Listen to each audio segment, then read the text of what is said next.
साथियों, स्वागत है आपका हमारे यूट्यूब चैनल में। जैसे कि आप सभी को पता है, हम देख रहे हैं हिंदी सेट नेट अध्ययन में झूठा सच उपन्यास। इसमें हमने झूठा सच उपन्यास के 7 भाग पूर्ण देखे हैं और आज यहाँ से हम 8वां भाग प्रारंभ करने जा रहे हैं। इसमें देखते हैं क्या है। पुरी ने अदालती विवाह के लिए दिल्ली जाने से पहले ही सोनवा से पिता माता और भाई बहनों को जालंधर बुलवा लिया था। यानी पुरी अब कनक से विवाह कर रहा है। वह अदालती यानी कोर्ट मैरिज कर रहा है आज के ज़माने में कहा जाए तो, और उस ज़माने में अदालती विवाह कहते हैं। तो वह शादी करने के लिए अपने भाई बहनों को जालंधर बुलवा लेता है, आमंत्रित करता है। प्रेस के ऊपर 2 कमरे, रसोई, गुसलखाना और आंगन की जगह अधिक नहीं थी, पर उसने निश्चय कर लिया था कि अपने आराम के लिए परिवार की उपेक्षा नहीं करेगा। यानी वह कहता है कि वह बुला लेता। प्रेस के ऊपर 2 कमरे और एक रसोई खाना वो था, लेकिन छोटा सा आंगन, लेकिन परिवार को भी वह साथ रखना चाहता था। उसने कनक से निसंकोच कह दिया, लाहौर में तो हम लोग एक ही कोठरी में निर्वाह करते थे। यानी वह पूरी कहता है कि लाहौर में जब मेरा परिवार था तो हम एक ही कमरे में रहते थे, यहाँ तो 2 कमरे और थोड़ा सा आंगन है। पुरी सूद जी के संयोग में कांग्रेस के अधिक संपर्क में आता रहा था। यानी पुरी जो है वह सूद जी के संपर्क में आने के बाद वह कांग्रेस का जो पार्टी थी, कम्युनिटी थी, उसके संपर्क में आने लगा। उसने कमीज पतलून छोड़ सादी पोशाक, खद्दर का कुर्ता पायजामा अपना लिया। यानी उसने जो भी उसका सहज साधारण सा पोशाक था वह छोड़कर उसने भी खद्दर का कुर्ता और एक पायजामा यह पहनना शुरू किया। कनक आग्रह से नित्य उसके कपड़े बदलवा देती थी। पूरी का कुर्ता पायजामा वह नित्य स्वयं धोकर प्रेस भी कर देती थी। यानी कनक जो है वह पूरी के कपड़े धोकर अच्छी प्रेस करके रखती थी। कमल प्रेस के बोर्ड के ऊपर नाजिर का बोर्ड लग गया था। प्रेस के दफ्तर के कोने में एक दूसरी मेज रख ली गई थी। संपादकीय टिप्पणियाँ और दो कॉलम का विशेष रोचक लेख हाट बाजार में पूरी स्वयं लिखता था। यानी कमल प्रेस जहाँ पर बोर्ड था उस पर ही जो नाजिर पत्र था उसका भी बोर्ड लगा था, और अंदर जो प्रेस के अंदर एक टेबल और लगा दिया गया था, और उसमें जो थोड़ा विशेष जो रोचक लेख होते हैं हाट बाजार नामक, वह जो है वह पूरी स्वयं लिखता था। विदेशी शासन के समय की धांधली, महंगाई और कुनबा परिवरी 7-8 मास के कांग्रेसी शासन में जनता को और भी बढ़ गई जान पड़ती थी। यानी वह जब विदेशी अंग्रेजों का शासन था तब कैसी भागदौड़ थी, तब कैसे कुनबा यानी तब किसानों की क्या स्थिति थी और आज क्या स्थिति है, यह सब कुछ वहाँ उस पत्र के माध्यम से जान पड़ता था। विदेशी शासन में जनता भय से चुपचाप सब कुछ सह जा रही थी। सब लोग उस तरह सहने के लिए तैयार नहीं थे। यानी वह भय के कारण जो जनता जो थी वह सब कुछ चुपचाप सहते जा रही है, मगर आप वहाँ सहने के लिए तैयार नहीं थी। जनता की ज़बानें खुल गई थी। लोग आक्रोश में कहने लगते। यानी जनता भी हर एक सीमा रहती है किसी की बात सहन करने का, ये करने की। वह उस जनता ने जो सीमा लांघ ली थी, लेकिन वह सहन करते करते जो अन्याय अत्याचार था वह सहन करते करते पूरी जो जनता है वह थक गई थी, और वह भी अब आक्रोश करने लगी है, आवाज़ उठाने लगी है। इससे तो अंग्रेज का राज अच्छा था। अब तो धांधली और घूसखोरी के लिए किसी का डर ही नहीं रहा। यानी वह कहते हैं कि वहाँ जो विदेशी यानी जो अंग्रेजी का राज था, अंग्रेज सरकार का, वह राज अच्छा था, तभी वो कोई घूसखोरी करने की डर तो नहीं रहता, लेकिन अब तो घूसखोरी करने का डर रहता है। गांधी जी नए शासन के pomp and show and extra व्यंग्यस, वैभव प्रदर्शन और व्यर्थ व्यय की आलोचना कर आदर्शों की चेतावनी देते रहते थे। यानी वह व्यर्थ जो बात है उसकी वह आलोचना करते थे गांधी जी। अब उनकी आलोचना का भी भय नहीं रहा था।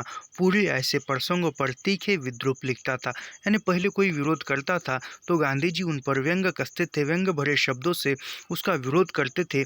लेकिन अब तो गांधी जी भी नहीं रहे हैं। गांधी जी नहीं रहे हैं तो जो विरोध कर रहा है उसका विद्रोह करने के लिए या उसका विरोध करने के लिए गांधी जी भी नहीं है।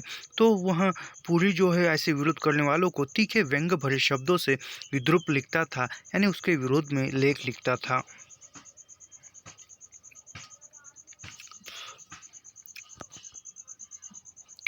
पुरी को प्रेस के काम की ओर ध्यान देने के लिए बहुत कम समय रहता था। यानी प्रेस की काम में ध्यान देने के लिए पुरी के पास कम समय रहता था। मास्टर जी के लिए बेकार बैठे समय काटना कठिन था। पुरी ने प्रेस और अखबार का हिसाब किताब रखने का काम मास्टर जी को सौंप दिया था।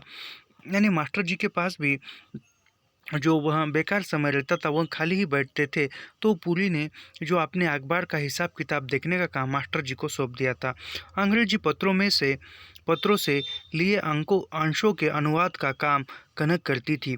इसके अतिरिक्त हरिजन के गत मासों के अंकों में प्रकाशित गांधी जी की आदर्श की चेतावनी देने वाली टिप्पणियों और कम्युनिस्टों के पत्र कास रोड में प्रस्तुत पूंजीपतियों के प्रति सरकार के पक्षपाती नीति आलोचना के, यानी जो अंग्रेजी जो पत्रों के जो अंश थे या कुछ महत्वपूर्ण लेख थे उसका अनुवाद हिंदी में कनक कर लिया करती थी। और जो हरिजन नामक जो पत्र था उसमें जब हर गत मास अंकों में प्रकाशित होने वाली जो गांधी जी की आदर्श टिप्पणियाँ थी उसका भी कुछ अंश लिया जाता था। लेखों को संक्षिप्त और सरल बनाकर सर्वसाधारण के दृष्टिकोण से नाजिर में पेश करने का काम भी पूरी ने कनक को सौंप दिया था। यानी जो वह हरिजन नामक पत्र में या कोई अन्य पत्र में जो भी लेख छपते थे उसका सरल रूप बनाकर उसको नाजिर पत्र में प्रकाशित कर सर्वसामान्य जनता तक पहुंचाने का काम नाजिर पत्र में पूरी ने कनक की ओर सौंप दिया था। दोनों मिलाकर जी तोड़ मेहनत तो साप्ताहिक पत्र का पूरा मसविदा तैयार कर लेते थे। यानी कनक और पूरी दोनों मिलाकर एक अच्छी तरह से पत्र को चलाते थे। कनक 2 मास तक लखनऊ में सरकारी जर्नलिस्ट का काम कर चुकी थी। वहाँ कुछ भी न करके 250 रुपया पा जाने में उसे संकोच अनुभव होता था। यानी कनक जो है वह लखनऊ में जर्नलिस्ट ऑफिस में काम कर चुकी थी और वहाँ ज़्यादा कुछ काम नहीं था और वह 250 रुपये जो पेमेंट लेती थी वह संकोच अनुभव करती थी।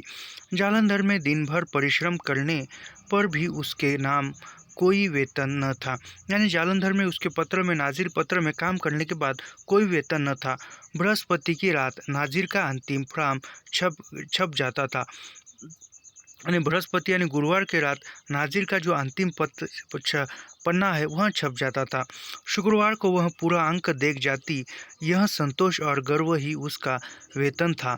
उसे जीवन की सार्थकता और पूर्णता का संतोष अनुभव होता था। यानी यहाँ तो उसको पेमेंट का कोई वेतन नहीं मिलता था, लेकिन गुरुवार के संध्या के समय बृहस्पतिवार यानी गुरुवार के रात में नाजिर का जो अंतिम पन्ना है वह छप जाता था और शुक्रवार को वह प्रकाशित होकर पूरा पत्र सामने आता था और वह कनक जो है पूरा पत्र देख लेती और देखने के बाद वह उसको संतोष और आनंद व्यक्त करती थी। वह आनंद ही उसके लिए उसका वेतन था। कनक की सास भागवती अपने विद्वान सम्मानित बेटी की तरह ही दफ्तर में मेज कुर्सी पर बैठकर लिखा पढ़ी करने वाली बहू का आदर करती थी। यानी कनक की सास यानी जो पूरी की माँ है उसका नाम है भगवंती। भगवंती भी एक जो अपनी बहू कनक बेटे के साथ मेज कुर्सी पर बैठकर लिखा पढ़ी का काम कर रही है वह उसकी तरफ एक आदर से देखती थी। उसे सम्मानित समृद्ध घर की लड़की मानकर उसका लिहाज भी रखती थी, परंतु कनक उसकी कल्पना की बहू न थी। यानी वह पूरी की माँ जो है वह कनक का परिपूर्ण जो आदर करती थी, बड़े घर की है बोलकर मान सम्मान करती थी, लेकिन जो उसकी कल्पना में जो बहू चाहिए थी वह बहू कनक नहीं थी। पूरी की माँ ने 2 बच्चों हो जाने पर भी ससुर के सामने कभी घूंघट न उठाया था। यानी पूरी की माँ कहती है पूरी की माँ ने 2 बच्चे हो जाने तक, पहले के रीति रिवाज थे, परंपराएं थी, तो पूरी की माँ ने 2 बच्चे हो जाने तक अपने ससुर के सामने घूंघट न उठाया था, यानी मुंह ढककर पर्दा प्रथा जो थी वहाँ। ऐसी भी क्या कि बहुपति सास ससुर सबके सामने मुंह खोलकर बोलने लगे, जरा भी डर लिहाज न हो, उसकी कोई क्या रक्षा करता, उसे क्या सहारा देता। यानी अब वहाँ कनक कनक जो है वहाँ घूंघट नहीं ओढ़ती थी, ऐसा पर्दा नहीं रखती थी, सभी के सामने खुलकर बात करती थी। तो वहाँ कैसा कैसा सहारा, कौन सहारा ऐसे बहू को देता, ऐसा वह कहती है। कनक आंचल की ओट किए बिना ससुर को निधड़क पिताजी संबोधन कर बात कर लेती थी। यानी कनक जो है वह आंचल न ओढ़ कर ही, बिना आंचल ओढ़े ही ससुर से जो बेधड़क बात करती थी। बस ससुर का इतना ही आदब था कि ध्यान आ जाने पर उनके सामने सिर पर आंचल या पल्ला रख लेती थी। यानी ससुर से बात करते समय यदि ध्यान आया तो सिर पर पल्लू या थोड़ा सा कुछ पल्ला या रख लेती थी। सास को बहू से चौके चूल्हे और घर के कामकाज के विषय में कुछ बात करने का अवसर ही न था। यानी सास को बहू से घर में या रसोई में कोई काम करने के लिए बात करने का अवसर ही न था, क्योंकि वहाँ तो दिन भर प्रेस में ही रहती थी कनक। वहाँ बहू से और क्या बात करती। कभी याद आ जाती तो आंखों में आंसू भरकर उषा की बड़ी बहन तारा की बात कर लेती थी। यानी वहाँ कभी वह याद आती तो आंखों में पानी आता था, और उषा की जो बड़ी बहन तारा थी उसको तारा की याद आती थी। अरे तारो भी बीए तक अंग्रेजी पढ़ी थी, ससुराल जाना ही बेचारी का काल हो गया। यानी वह कहती कि तारा जो है वह भी बीए तक पढ़ी थी और ससुराल जाना ही बेचारी का काल हो गया। यानी वह ससुराल गई और ससुराल में घर में आग लग गई, और वहाँ तो बचकर भाग गई, लेकिन इनको ऐसा लग रहा कि वह उस आग में मर गई। पूरी की माँ बेटे को ब्याह के समय सेहरा बांधे घोड़ी पर सवार देखने की साध भी पूरी नहीं कर पाई थी। यानी जो वह पूरी की माँ का एक सपना था कि पूरी को सेहरा बांधे घोड़े पर बेटा देखना चाहती थी, लेकिन वह देख ना पाई। जेठ के लड़के के ब्याह और दूसरे संबंधों में उसे नेग सगुन देने पड़े थे।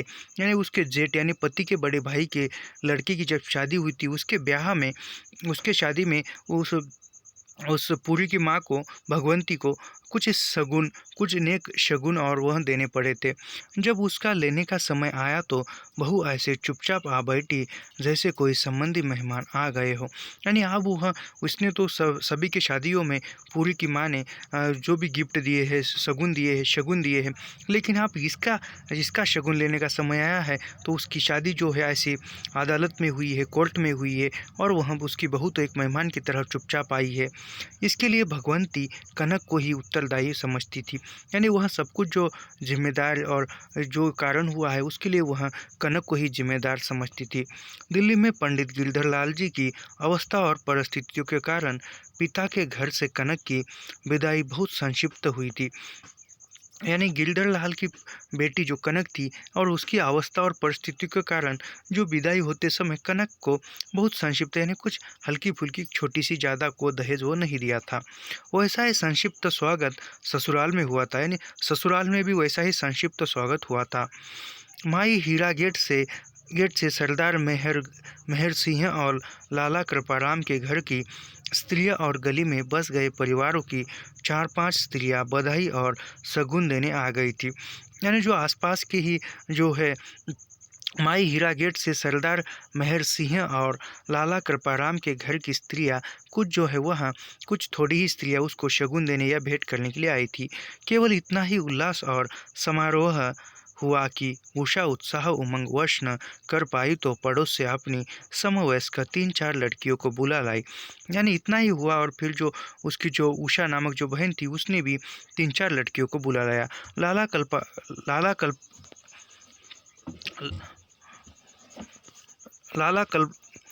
लाला कृपाराम की लड़की गंगा ढोलकी ले आई। यानी जो लाला कृपाराम की जो लड़की थी वह एक ढोलकी लेके आई। लकड़ियों ने कनक को बीच में बैठकर आधी रात तक खूब टप्पे गाए। यानी कनक को बिठा कर जो लड़कियों ने गाने गाए। गाना इस प्रकार था, कन्नी काटे पाए होए ने साड़े नालो बटन चंगे, सेडे सीने नाल लाए होए। ऐसे इस प्रकार के गाने वो शादियों में गाते थे। लड़की कहती थी, अभी उसका एक अर्थ बताती, मेरे कानों में बूंदे हैं, हमसे तो बटन भगवान है जो तुम्हारे सीने से लगे हैं। दफ्तरों दफ्तर तो आवांगे, ऐसा वह पंजाबी भाषा में शब्द गाने गा रहे। बटनानु लाह के है तैनो सीने सीने नाल लांगावे। लड़का उत्तर देता है, जब दफ्तर से लौटते हैं बटनों को उतार कर फेंक देंगे और तुम्हें सीने से लगा देंगे। ऐसा पुरी ने उषा को कॉलेज में दाखिल करवा दिया था। यानी पुरी ने जो है उषा को कॉलेज में दाखिला किया था, एडमिशन करवाया था। भगवंती को अपनी लड़की पर बहू का प्रभाव अच्छा नहीं लगता था, पर उषा ने कनक को अपना आदर्श मान लिया था। यानी भगवंती यानी पुरी की जो माँ को है उषा पर यानी उसकी लड़की पर बहू का प्रभाव अच्छा नहीं लगता था, लेकिन जो उषा जो है वह कनक को अपना आदर्श मानकर रखती थी या उसकी तरफ बनने का प्रयास करती थी। रूखे सूखे बालों की ढीली ढीली दो चोटियाँ कर लेती, दुपट्टा सिर पर टिकता ही नहीं था। यानी वह बालों का दो ढीली ढीली चोटियाँ बना देती थी और दुपट्टा जो था उसके सिर पर नहीं रहता था। हर बात में भाभी की नकल, दूध लस्सी छोड़कर चाय पीना, यानी वह हर तरह वह कनक का अनुकरण करने लगी थी। दूध लस्सी छोड़कर वह भी कनक की तरह चाय पीने लगी थी। लड़के जो करे लड़कियाँ का चाय पीना पुरी की माँ को अच्छा नहीं लगता था। यानी लड़के जो चाहे वह करे, लेकिन लड़कियों का चाय पीना पुरी की माँ को अच्छा नहीं लगता था, लेकिन उसकी जो लड़की है वह चाय पीने लगी थी। उषा कॉलेज से लौटती तो कहीं अखबार किताब देख कर पढ़ने बैठ जाती या नीचे दफ्तर में मर्दों के बीच भाभी के पास जा बैठती। यानी उषा जो है वह कॉलेज से आती तो कभी अखबार या कोई किताब है तो वह पढ़ते बैठती थी और वह कभी घर में ना आकर नीचे प्रेस में ही उसके भाभी के पास जाकर बैठती। भागवंती बहू को तो कुछ न कहती, परंतु बहू से ओझल लड़की को टोकती रहती। यानी वह भगवंती जो है पुरी की माँ वह कनक को कुछ न कहती थी, लेकिन अपनी लड़की को टोकती थी। यह क्या तरीके हैं? लड़कियों की तरह रहना चाहिए। यानी उसकी माँ पुरी की माँ कहती है कि लड़कियों को लड़कियों की तरह रहना चाहिए, तुझे क्या बाबू बनना है। यानी वह लड़की से कहती है कि लड़कियों को लड़कियों की तरह रहना चाहिए, तुझे क्या बाबू बनना है क्या, ऐसा वह टोकती थी। चाहती थी लड़की का कहीं जल्दी ही निपटारा हो जाए, यानी वह कहीं उसकी शादी करना चाहती थी जल्दी से। लड़कियों को बहुत पढ़ाने के परिणाम उसने देख लिए थे, यानी बहुत कुछ पढ़ाने के लिखाने के परिणाम भी पुरी की माँ ने देख लिए थे। कनक ने बहुत सादा और संघर्ष से मनोवांछित पाया था। दृष्टि के उन्माद से वह प्यार और काम में डूब गई थी। यानी वह जो भी संघर्ष करते करते पढ़ाई करते करते कनक जो है वह भी इसके पुरी के प्यार में और काम में डूब गई थी। यही उसका हनीमून था। उसका पूरा दिन दफ्तर में ही बीत जाता। पुरी के सो जाने के बाद भी प्राय उसे 11-12 बजे तक नीचे दफ्तर में ही रह जाना पड़ता। यानी वह पूरा दिन रात दिन जो है वह उसी प्रेस में ही लगी रहती थी। पूरी सो गया तब भी वह रात के 11-12 बजे तक दफ्तर में यानी उस प्रेस में ही काम करती थी। नाज़िर के लिए समाचारों के अनुवाद, टिप्पणियों के चयन और प्रूफ संशोधन का काम उस प्रकार का साहित्यिक काम नहीं था जिसका स्वप्न कनक के मन में था। यानी नाज़िर का वह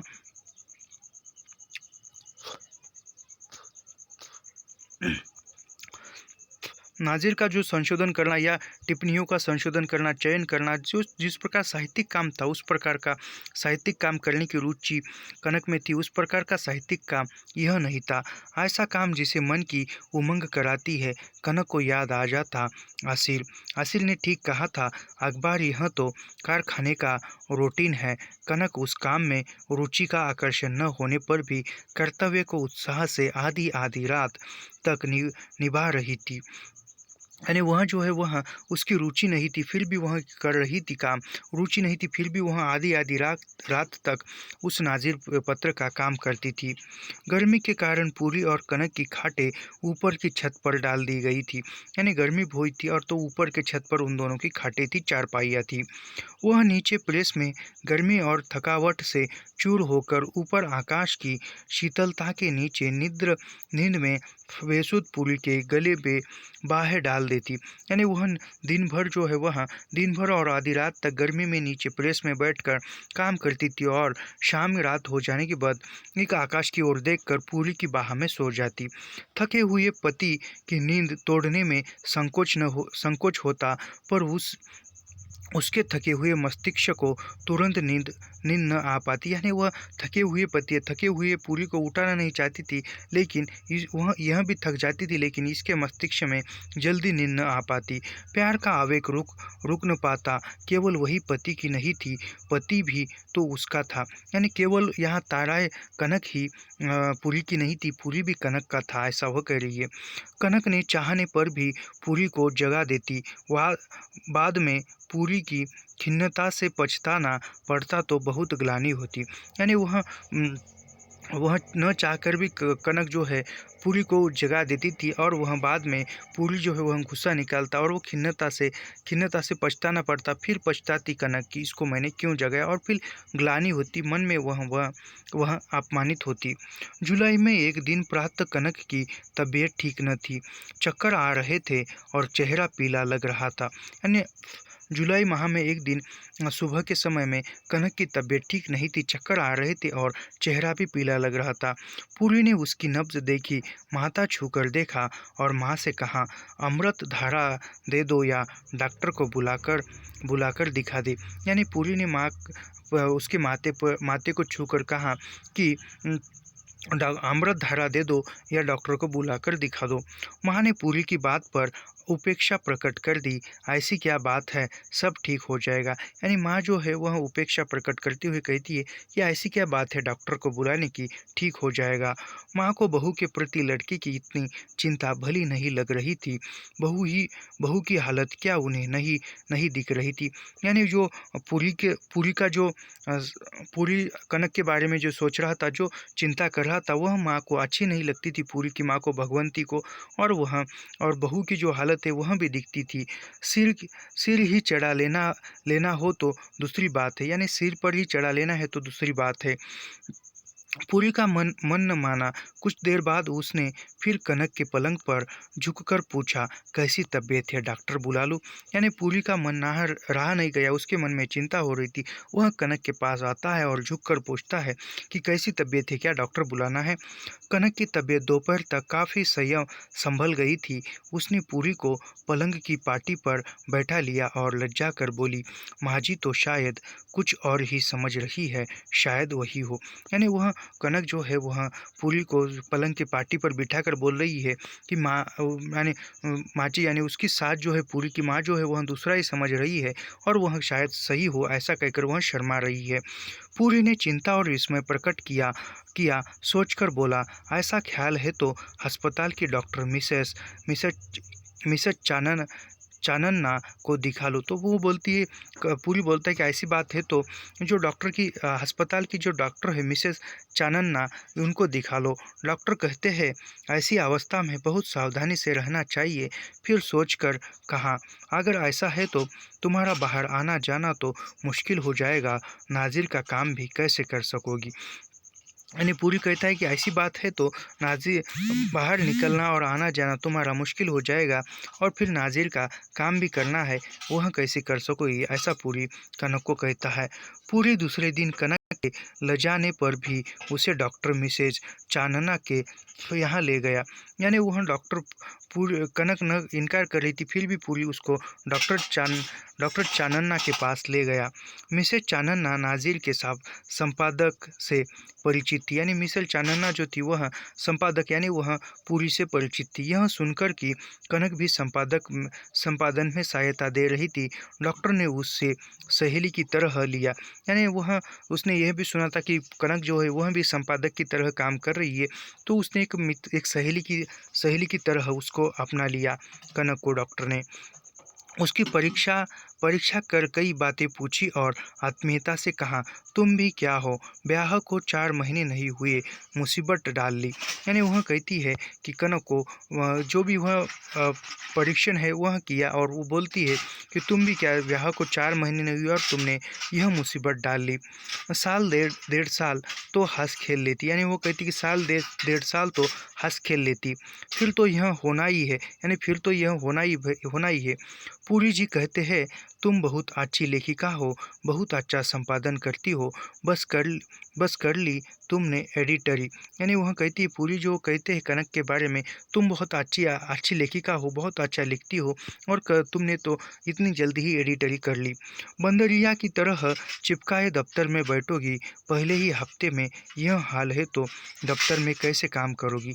यानी वह कहती है कि अभी भी तुम पहले ही हफ्ते में एक बंदरिया की तरह चिपक कर दफ्तर में बैठोगी तो बाद में कैसे क्या काम करोगे, ऐसा वो कहते हैं। प्रोफेशनल व्यवसाय करने वाली स्त्री को तो कुछ संभल कर ही चलना पड़ता है, यानी जो प्रोफेशनल व्यवसाय करने वाली या कामकाज करने वाली स्त्री को संभल कर ही चलना पड़ता है, ऐसा वे कह रही है। मैं मेडिकल कॉलेज के तीसरे साल में थी तो ब्याह हो गया था। मैं बहुत सावधानी से रहती थी, लेकिन परीक्षा से पहले पहले गड़बड़ हो गई। यानी वह डॉक्टर है, वह कह रही है, मैं जब मेडिकल कॉलेज के प्रथम वर्ष में थी तब ब्याह हो गया, तीसरे वर्ष में थी तब ब्याह हो गया, और परीक्षा के समय में गड़बड़ी हो गई। ठीक परीक्षा के समय दिन पूरे होते थे, 1 साल के लिए रह जाती। यानी वह कहते हैं कि ठीक परीक्षा के समय ही दिन पूरे होते थे, यानी परीक्षा के दिन और इसके डिलीवरी के दिन नज़दीकी थे, एक ही थे, ऐसा वह कहती है। जानती हो, मेडिकल कॉलेज का साल भर खर्च और अपना मजाक बनाती, सोच लो अभी तो ऐसी कठिन भी नहीं। यानी वह कहती है कि फिर वैसे में फिर 1 साल बर्बाद हो जाता और फिर अगले साल परीक्षा देना था, और वो जो साल भर का जो मेडिकल कॉलेज का खर्चा था वह सब बहुत कठिन थी। कनक ने पूरी से बात की, यानी कनक ने पूरी से बात की। पूरी निमंत्रणों और सभा समाजों में कनक को साथ ले जाता था, प्राय दोनों साथ ही जाते थे। यानी कई सम्मेलनों, कई सभाएं होती थी, वहाँ पर पूरी कनक को साथ ले जाता था। संभ्रांत शिक्षित पत्नी साथ होने से वह विशिष्ट और सम्मान स्थिति का जान पड़ता था। यानी कनक जो है वह पढ़ी लिखी थी और वो पूरी की पत्नी थी।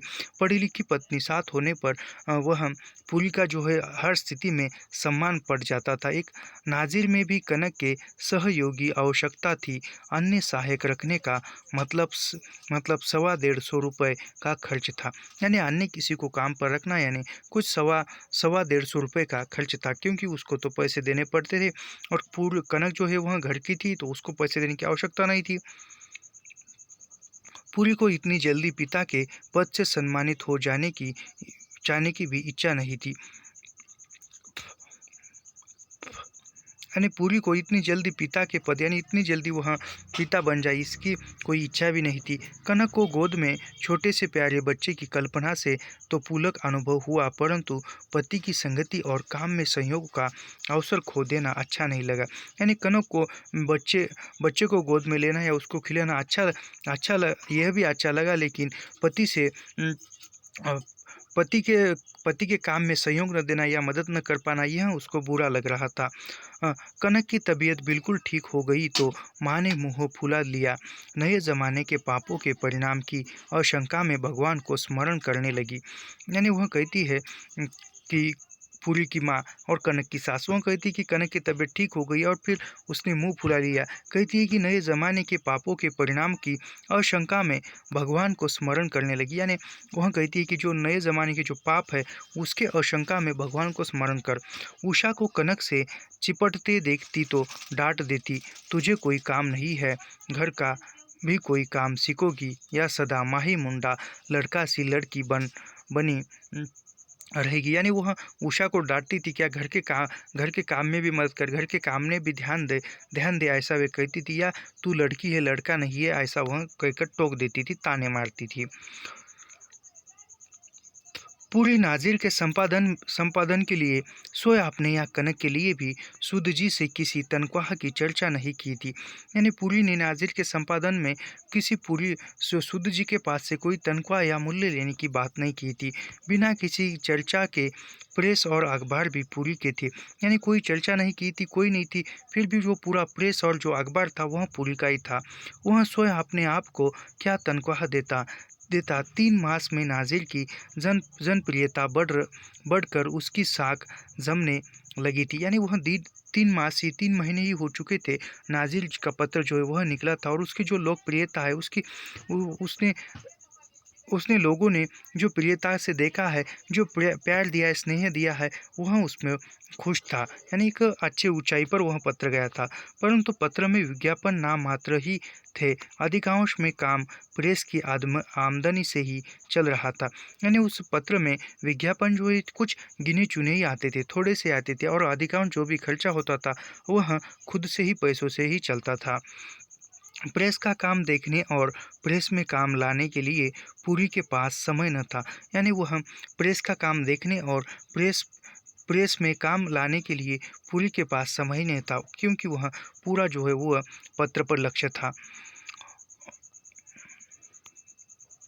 उसने रिकीराम को संतुष्ट रखने के लिए उसका वेतन 25 रुपये बढ़ाकर प्रेस का सब बोझ उसी पर डाल दिया था।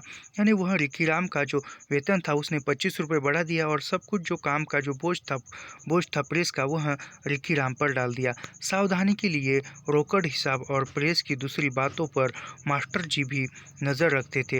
यानी वह सावधानी के लिए और दूसरी कोई बातों पर हिसाब किताब पर जो मास्टर जी है वह नज़र रखते थे। हिसाब में बहुत मिन मेख निकालने के कारण प्राय ही रिक्कीराम की मास्टर जी से चक हो जाती थी। मास्टर जी छोटी से छोटी बात पर टोक देते थे। यानी कोई बात पर, छोटी मोटी बात पर दोनों में अनबनी होती थी रिक्कीराम और मास्टर जी, यानी पूरी के पिताजी। तो वह मास्टर जी जो है वह छोटी छोटी बात पर रिक्कीराम को टोक देते थे। रिक्कीराम हिसाब लिखाते समय पार्सल ऑफिस में काम जल्दी कराने के लिए दुअन्नी चवन्नी या कचहरी में चपरासी को 98 रुपया देने का खर्च बताता तो मास्टर जी आपत्ति कर देते। यानी कहीं वह पार्सल ऑफिस में या कचहरी में जल्दी काम करने के लिए वह 98 कुछ रुपए देते थे, कुछ पैसे देते थे, तो मास्टर जी तो वह आपत्ति उठाते थे कि तुमने क्यों दिया। रिकीराम बताता सभी को देना पड़ता है। यानी रिकीराम कहता था कि सभी को देना पड़ता है। मास्टर जी एतराज़ करते, रिश्वत तो रिश्वत है, चाहे पैसे की हो चाहे 1000 रुपये की हो। यानी मास्टर जी कहते हैं कि रुपए जो रिश्वत तो रिश्वत है, चाहे चाहे 54 हो या 98 हो, हज़ारों की हो या रुपये की हो, रिश्वत तो रिश्वत होती है। पूरी ऐसे अवसर पर चुप रह जाता। पूरी के मौन को दोनों ही अपना अनुमोदन समझ लेते। यानी पूरी जो है वो इन दोनों के अनबन में कुछ नहीं बोलता था, मौन रह जाता था और दोनों ही उसका अनुमोदन पा लेते थे। सिलेंडर मशीन प्रेस के टाइम के बाद भी चल रही थी। रिक्कीराम फॉर्म पूरा करने के लिए कागज़ लेकर चला गया था। यानी वहाँ जो है मशीन जो है वह प्रेस के टाइम के बाद भी चल रही थी। रिक्कीराम में जो भी फॉर्म है वह काम कर वह कागज़ देकर चला गया था। 7:30 बजे कागज़ समाप्त हो गए। यानी 7:30 बजे कागज़ मशीन के समाप्त हो गए। मशीन मैन ने मास्टर जी को बुलवा कर पूछा, अभी और कागज़ लेना होगा कि मशीन रोक दे। यानी जो मशीन चलाने वाला जो है उसने कहा मास्टर जी से कि और भी कागज़ चाहिए, अभी मशीन रोक दे या कागज़ लाने पड़ेंगे। डिस्ट्रीब्यूट बोर्ड का फॉर्म छप रहा था। यानी जो डिस्ट्रीब्यूट बोर्ड था उसका फॉर्म जो है वह छप रहा था। मास्टर जी ने नीचे आकर देखा, बोर्ड से आया कागज़ अभी 20 रीम ही छपा था। यानी जो भी कागज़ आया है बोर्ड से वह 20 रीम ही छपा था। 5 रीम कागज़ पड़ा था। मास्टर जी ने मशीन मैन को 5 रीम और छाप देने के लिए कह दिया। यानी मास्टर जी ने और 5 रीम जो बचे है वह उतना छाप देने के लिए कहा। दूसरे दिन रिक्कीराम ने मास्टर जी पर कागज़ बिगाड़ देने के लिए झुंझलाहट प्रकट की। यानी दूसरे दिन रिक्कीराम ने कागज़ बिगाड़ देने के लिए मास्टर जी को डांटा। मास्टर जी ने उसकी भूल सुझाई। ऑर्डर 50,000 फ्राम का है, ज़रा हिसाब करके देखो। यानी वह मास्टर जी कहते हैं मास्टर जी उससे झुंझला उठे, यानी मास्टर जी भी उस पर चिल्ला उठे और कहते कि ऑर्डर 50,000 फ्रॉम का है, ज़रा हिसाब करके देखो। तुम 40 के लिए कागज़ दे गए थे, उनके उनके कागज़ में से 5 बड़े बड़े थे कि नहीं। यानी वह कहते, मास्टर जी कहते कि तुम 40,000 के ही कागज़ दे गए थे और 10,000 के कहाँ। रिकी राम ने कारीगरों के सामने ही मास्टर जी को डांट दिया, आप बहुत हिसाब जानते हैं, समझते नहीं है तो दखल क्यों देते हैं। यानी रिखीराम मास्टर जी को कहते हैं अन्य कामगारों के सामने कि डांटते हैं कि आप बहुत हिसाब जानते हैं तो समझ तो यहाँ दखल क्यों देते हो, ऐसा कहते हैं। 65 रुपये का कागज़ बर्बाद करवा दिया, बोर्ड के क्लर्कों को मैं अपनी जेब से दूंगा। यानी वो रिखीराम कहता है कि आपने जो है वह 65 रुपये के कागजात बर्बाद कर दिए हैं और उस क्लर्क को मैं आप मेरे जेब से वहाँ पैसे दूंगा। मास्टर जी को प्रेस के काम का अनुभव ज़रूर नहीं था, परंतु इतने कच्चे भी नहीं थे कि रहस्य न समझ जाते। यानी मास्टर जी को प्रेस के काम का अनुभव न था, लेकिन वह समझते थे कि कहाँ पर गड़बड़ हो रहा है, कहाँ पर क्या रहस्य, वह जानते थे। स्पष्ट था कि रिकीराम 40,000 फॉर्म छपवा कर 50,000 का बिल बनवाएगा और सरकार का 5 रीम कागज़ भी दबा लेगा। यानी एक रिकीराम की ऐसी सोच थी कि 50,000 की जगह 40,000 ही फॉर्म छपवा देना और जो ऊपर का जो खर्चा है वह 25,000 का लिखवा देना और जो 5 रीम है वह दबा देना, इसकी वो चाल थी। 450 रुपये के बिल में 80 रुपये का घपला था। यानी 450 रुपये बिल होता था और 80 रुपये का घपला, वहाँ 80 रुपये रिकीराम को मिलते थे। मास्टर जी के लिए यह असहाय था। सरकारी कामों में पोल होती है, यह मास्टर जी भी जानते थे। यानी मास्टर जी भी जानते कि सरकारी कामों में ऐसे घोटाले, ऐसी गड़बड़ होती है, यह जानते थे।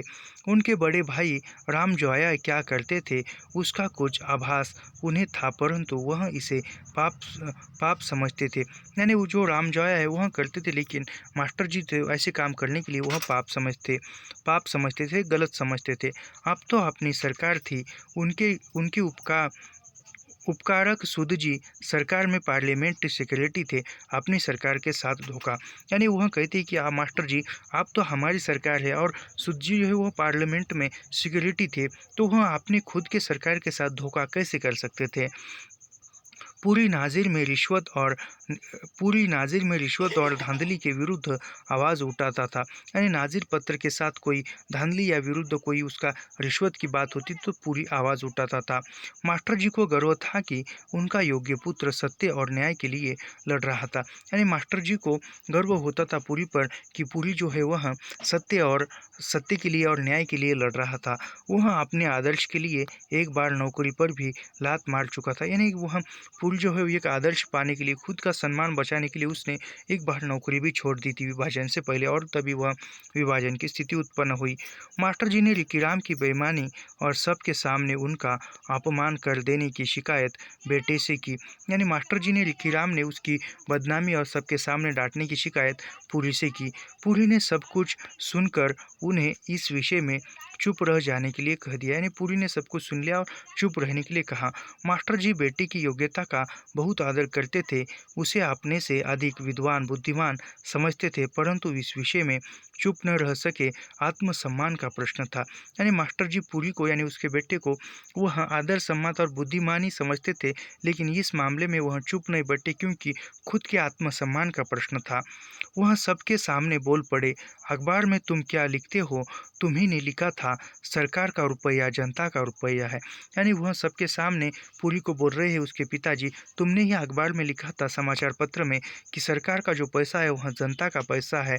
लोटा धोती चूरा देने वालों को जेल होती है, तो पूरे देश और जनता का धन चुराने वालों को भी फांसी होनी चाहिए। यानी वो पिता कहते कि लोटा धोती चूरा लेने वालों को जेल हो जानी चाहिए, तो वह देश जेल होती है, तो वह पूरे देश के जनता का धन चुराने वाले को तो फांसी होनी चाहिए, ऐसा वे कहते हैं।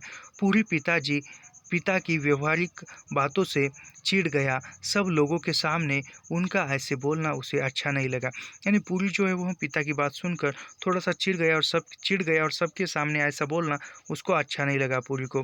अखबार और प्रेस में सबसे अधिक अधिक अधिकार और आदर पूरी का ही था। यानी अखबार प्रेस में सबसे सबसे बढ़कर अधिकार पूरी का ही था। उसने रूखे रूखे ढंग से कह दिया, आपको यह अच्छा नहीं लगता तो आप इसकी चिंता न कीजिए, आप घर में बैठकर आराम कीजिए। यानी पूरी कहता है कि आपको यहाँ ऐसा व्यवहार अच्छा नहीं लगता है तो आप घर में बैठकर आराम कीजिए, प्रेस में मत आइए।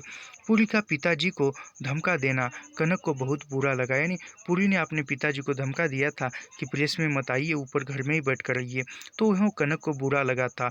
वह काम में व्यस्त रहती तो मास्टर जी की उपस्थिति में सिर पर आंचल खींच लेना चाहे भूल जाती, परंतु उनसे बोलती बहुत ही आदर से थी। यानी वह जब भी वह कनक काम में रहती और वह उसके पूरी के जो पिताजी साथ में थे, वह आंचल लेना सिर पर भूल जाती थी, लेकिन बात करते समय आदर से बात करती थी। उनकी सेवा का कोई भी अवसर होता तो बहुत चाव और यत्न से करती थी। यानी कोई पूरी की ससुर का आदर करने के बारे में वह कभी पीछे नहीं हटती थी।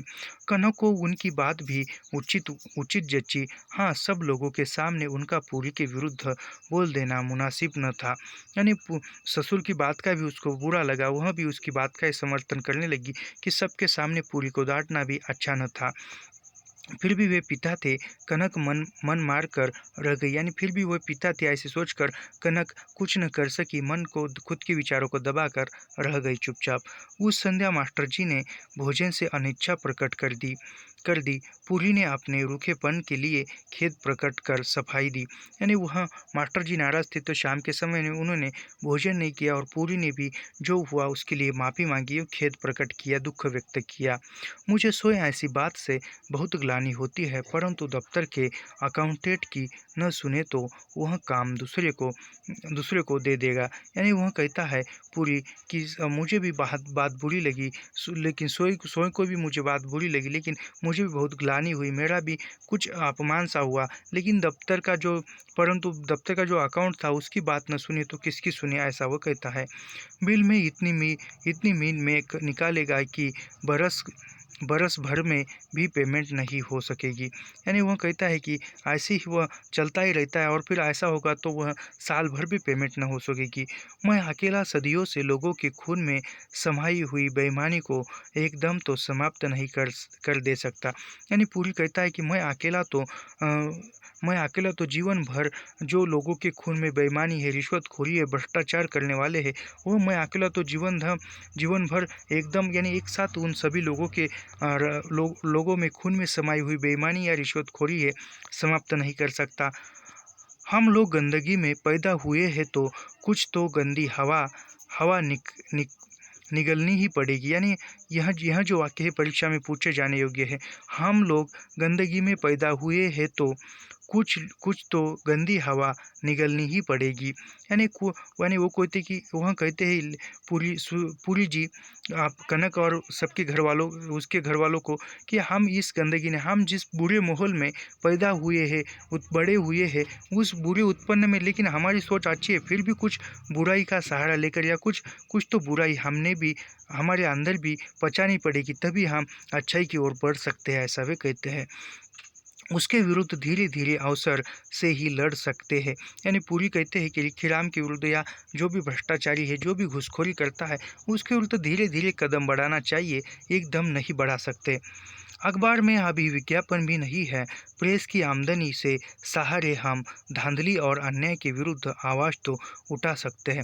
यानी वह कहते हैं कि अखबार में तो अभी विज्ञापन भी नहीं है और प्रेस की आमदनी के सहारे ही जो है आवाज़ उठाना अच्छा नहीं उठा सकते, ऐसा वे कह सकते हैं। अखबार की अपनी आमदनी होने लगे तो ऐसा अपमानकारी व्यवहार हम क्यों सही। यानी जो नाजिल जो पत्र है और उसमें विज्ञापन आने लगे और फिर वहाँ अच्छा खासा चल रहा है, फिर पैसे आ रहे तो फिर हम ऐसे लोगों को व्यवहार करने में रोक लग सकते हैं, ऐसा वे कहते हैं। प्रेस को कैसे समाप्त कर दे, यानी अभी कुछ आवाज़ उठाएंगे तो प्रेस का काम रुक जाएगा और प्रेस कैसे समाप्त कर सकते हैं। कनक सोई थाली परोस कर मास्टर जी के सामने ले गई, उनके समीप सिर झुकाए बैठकर उसने बहुत विनय से कहा, पिताजी, आपका कहना बिल्कुल ठीक है।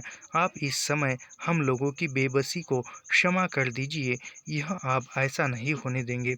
यानी वह कनक जो है वह जो भी थाली है वह खाने की भोजन की थाली लगाती है और उस ससुर के सामने जाकर बैठती है सिर झुकाकर और विनय से, प्रेम से, स्नेह से कहती है कि पिताजी, पिताजी, आप खाना खाइए, जो हुआ है उसको भूल जाइए और इसके अभी वह पूरी जो है सब ठीक कर देंगे, नहीं होने देंगे, ऐसा वे कहती है। पिताजी ने कनक को आशीर्वाद देकर कहा, बेटी, मैंने उम्र भर कठिन परिश्रम किया है, गरीबी में अपना ईमान और इज्जत निभाई है। यानी वह कनक को उसके ससुर कहते हैं कि बेटी, मैंने जीवन भर एक आशीर्वाद दिया और कहा, बेटी, मैंने जो उम्र है वह बहुत कठिन परिश्रम में निभाई है और गरीबी में गरीबी अपनाई, मगर ईमान और इज्जत के साथ मैंने ज़िंदगी जी है। अब मैं देखकर कैसे मक्खी निगल लूँ, यानी जो मैं देख रहा हूँ वह मैं देखकर कैसे यहाँ पर चुप रहूँ। प्रभु तुम लोगों का कल्याण करे, सुबुद्धि दे। यानी वो कहते हैं कि प्रभु तुम लोगों का कल्याण करे, यानी भगवान तुम लोगों का कल्याण करे, वही तुम्हारा सार है और तुम्हें सद्बुद्धि यानी सद विवेक बुद्धि दे। उनकी जो इच्छा हो प्रभु तू है। यानी वह कहते कि जो ईश्वर की इच्छा है वह तुम्हारी ही, ईश्वर की ही इच्छा, तू है। गला रूंध जाने से मास्टर जी मौन हो गए, यानी गले में गला रुक गया, सूखा हो गया और वह रुक गए। मास्टर जी के न खाने के कारण कनक की सास ने भी नहीं खाना खाया था। यानी मास्टर जी ने खाना नहीं खाया तो कनक की सास ने, यानी मास्टर जी के पत्नी ने भी खाना नहीं खाया। उषा भाई और भाभी के लिए थाली परोस कर दूसरे कमरे में ले गई। यानी उषा जो है भाई और भाभी के लिए थाली परोस कर, भोजन की थाली लगाकर दूसरे कमरे में ले गई। पूरी और कनक एक ही थाली में खाते थे। उषा के बुलाने पर कनक ने धीमे से कह दिया, कह दे खा ले, मेरा मन नहीं कर रहा है। यानी उषा ने उषा ने बुलवा उषा ने बुलाया तो वह कनक ने धीमे स्वर में कहा कि कह दे, मेरा मन नहीं कर रहा है, ऐसा वो कह रही है। पूरी कनक को बुलाकर झुंझला उठा, सभी मुझे चोर बनाकर थू थू करो। यानी वो कहती कि पूरी जो है कनक पर चिल्ला उठा, धुंधला उठा और कहता है कि सभी लोग जो है मुझे ही चोर बनाओ, मुझे ही बुरा करो, ऐसा वे कहते हैं। यह सब मैं अपने पेट के लिए कर रहा हूँ, तो मुझे जहर दे दो। यानी पूरी कहता है कि जो कुछ भी मैं कर रहा हूँ मैं यह सभी खुद के पेट के लिए, खुद की भलाई के लिए कर रहा हूँ, तो तुम सब मिलकर मुझे जहर दे दो। कनक ने आंखों में उमड़े आंसू निगल लिए और आध चबाए और निगलती गई। यानी जो भी आंसू उसके आंसू भराए और जो भरे आए आंसू उन्होंने निगल लिए और जो भी वहाँ आध चबाया जो भोजन था वह निगल लिया। दफ्तर में या घर में पूरी को पुकारना होता तो कनक जी संबोधन कर लेती थी, यानी एकांत में भी जी ही कहती थी, परंतु ध्वनि बदल जाने से अर्थ भी बदल जाता था। यानी वह दफ्तर या कहीं पर भी हो तो आगे यानी एक आदरपूर्वक जी शब्द लगाकर पुकार लेती थी, लेकिन वह ध्वनि बदल जाने से, जो आवाज़ है आवाज़ की ध्वनि बदल जाने से अर्थ भी बदल जाता था, ऐसा वे समझती थी। रात ऊपर की छत के एकांत में पूरी का हाथ अपने हाथों में लेकर उसने बात की। यानी रात में जब वह ऊपर आकाश की तरफ देखती हुई एकांत में पूरी का हाथ अपने हाथों में लेकर कनक बोलने लगी, जी तुम्हें भी यह सोया अच्छा नहीं लगता, इसका उपाय होना चाहिए। यानी वह कनक पूरी से कहती कि तुम्हें भी यह जो व्यवहार हो रहा है अच्छा नहीं लगता, तुम्हें भी इसका कुछ उपाय होना चाहिए। दूसरे अखबारों में तो काफ़ी विज्ञापन रहता है। यानी वह कनक कहती कि दूसरे अखबारों में तो काफ़ी विज्ञापन रहता है। पूरी ने अपनी परेशानी बताई, समय भी हो, रिफ्यूजी भी जान खाए रहते। यानी वह पूरी कहते हैं कि समय भी होना चाहिए और रिफ्यूजी है वह भी जान खाए रहते हैं। देखती हो तुम्हें भी रोज़ ही 10-11 बज जाते हैं, एक और आदमी रखे बिना काम नहीं चलेगा। यानी वह कहते हैं कि एक दो आदमी और रखे बिना काम नहीं चलेगा, ऐसा वे कहते हैं। अखबार के कारण पूरी का प्रभाव और स्थिति बढ़ गई थी, उसकी व्यस्तता भी बहुत बढ़ गई थी। यानी अखबार के कामों के कारण उसकी पद प्रतिष्ठा जो थी वह पूरी की बढ़ गई थी और अखबार के कामों के कारण व्यस्तता भी बढ़ गई थी, यानी कहीं आने जाने के लिए या बात करने के लिए समय भी नहीं था। कांग्रेस का वार्ड सेक्रेटरी तो था ही, रिफ्यूजी एसोसिएशन में कुछ झगड़े खड़े हुए थे। यानी वहाँ कांग्रेस का वार्ड सेक्रेटरी था पुरी, और वह शायद रिफ्यूजी एसोसिएशन में कुछ झगड़े हुए थे। मई में दोबारा चुनाव हुआ तो पुरी मंत्री चुन लिया गया। यानी मई महीने में दोबारा चुनाव हुआ तो पुरी जो है वह मंत्री बना। Municipal primary school teacher association ने नाजिर और पुरी से सहायता की आशा में मास्टर रामू रामू लुभाया जी को अपना प्रधान चुन लिया था। यानी जो नाजिर और पुरी की सहायता से जो वह म्यूनिसिपली प्राइमरी स्कूल था, उसके मंत्री ने जो मास्टर जी थे पुरी के पिताजी, उसको प्रधान चुन लिया था।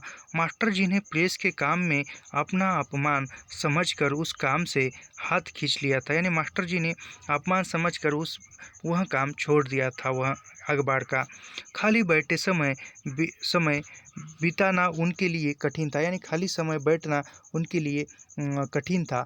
पुत्र का आदर और पुत्र की वजह से अपना आदर देखकर भी वे स्वयं अपनी ही कमाई पर निर्वाह करना चाहते थे, परंतु पुरी को यह कैसे सह होती कि उसके पिता 70-80 रुपये माहवार की नौकरी करें। यानी वह कहते हैं कि जो पुत्र की कमाई पर रहने से अच्छा है कि मैं खुद के कमाई पर रहूँ या खुद की कमाई से मैं मेरा निर्वाह करूँ, ऐसे था। और जब वह पुत्र यानी शुद्ध पूरी जो है इतना कमाता है और वह पिता जो है 70-80 रुपये में कैसे रहे, ऐसा वो एक बात उसको अपमानजनित लगती थी पूरी को। मास्टर जी नहीं माने तो उसने दूसरा उपाय सोचा। यानी मास्टर जी नहीं माने तो वह पूरी ने दूसरा उपाय सोचा। पूरी ने सुध जी से प्रार्थना करके मास्टर जी को एक कोल डिपो अलॉट करवा दिया। मास्टर जी के लिए 200-300 रुपये माहवार की पृथक आमदनी का सहारा हो गया। यानी वह सुध जी से कहकर कुछ काम डिपो अलॉट करा दिया और वहाँ उसकी जो आमदनी है 200-300 रुपये होने लगी।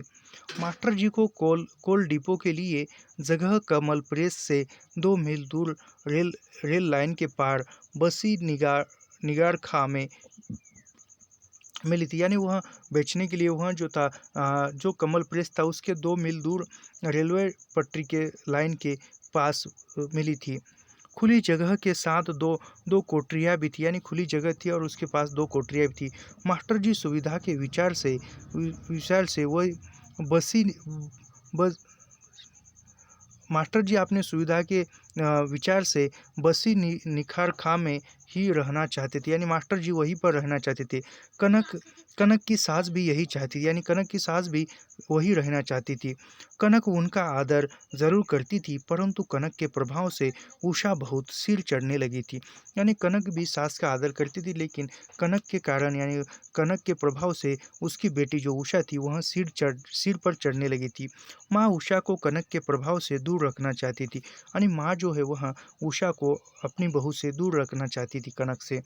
जितनी जगह में पूरी 4-5 मास अकेला या केवल उर्मिला के साथ रहता था, वहाँ अब पूरा परिवार भरा हुआ था।